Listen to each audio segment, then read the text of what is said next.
Erdogan avait averti l'Europe.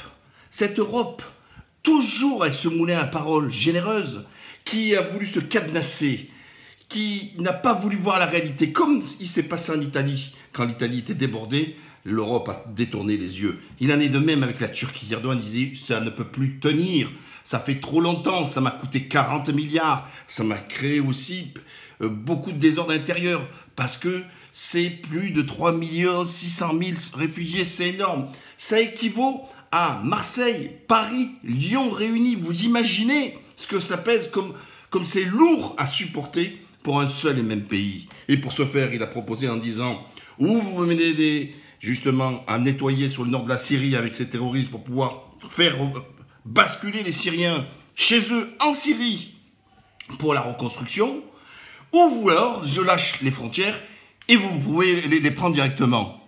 Que nenni, on l'a traité de maître chanteur, on l'a traité de tous les noms, puisqu'il a osé dire la réalité. En revanche, leurs pseudo-amis terroristes kurdes qui ont captivé des chiens, qu'est-ce qu'ils leur disent des chiens? Un coup, d'ailleurs, ils vont voir les Bachar, un coup avec les Russes, et coup avec les Américains. Ils ont fait. C'est pour ça que Trump, il leur a dit, oh là, ils sont pas fiables. Et il a raison.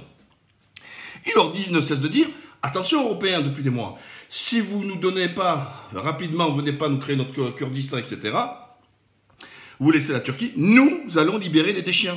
C'est ce qu'ils ont déjà fait sur une ville, là, ils ont libéré les déchiens. Alors, de l'autre côté, on dit, oh oui, on leur doit ça. Alors, d'un côté, quand c'est un État démocratique, élu démocratiquement, avec 80 millions d'habitants, on dit que c'est du chantage. Quand il s'agit des terroristes du YPG, là, on dit, ah bah, c'est acceptable, leur deal, il faut les écouter, il faut les aider. Vous voyez, il y a un double discours face à un État et face à une organisation de terrorisme.